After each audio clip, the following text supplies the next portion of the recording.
今日入住嘅係深圳海悅酒店行政海景套房。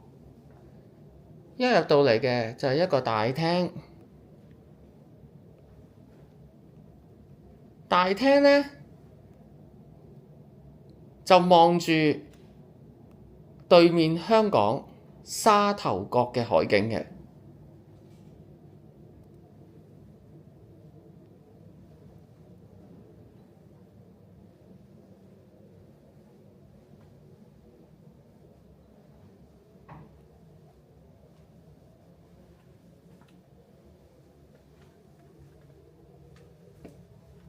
對面海景就係沙頭角啦。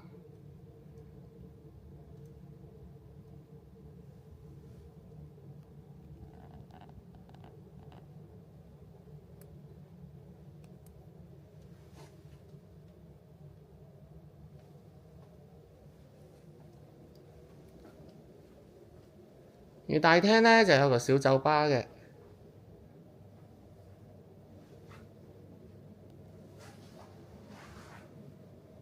咁亦都有一張食飯台，食飯呢嘅時候呢係望到對面沙頭角嘅。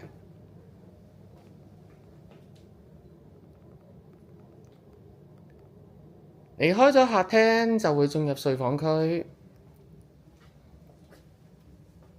睡房區呢亦都係望到沙頭角嘅海景嘅。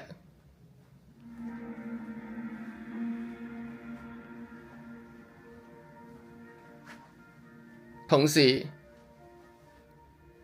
亦都望到鹽田港嘅。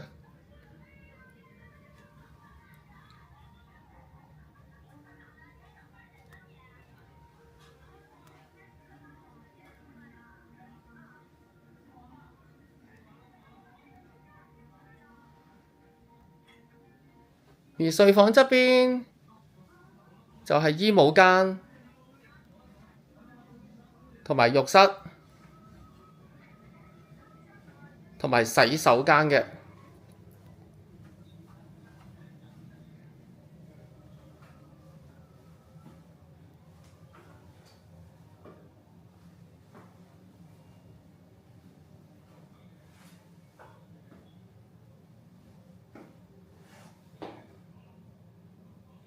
而浴室呢嘅浴缸呢，亦都可以同時間呢係望到同一個沙頭角嘅海景嘅。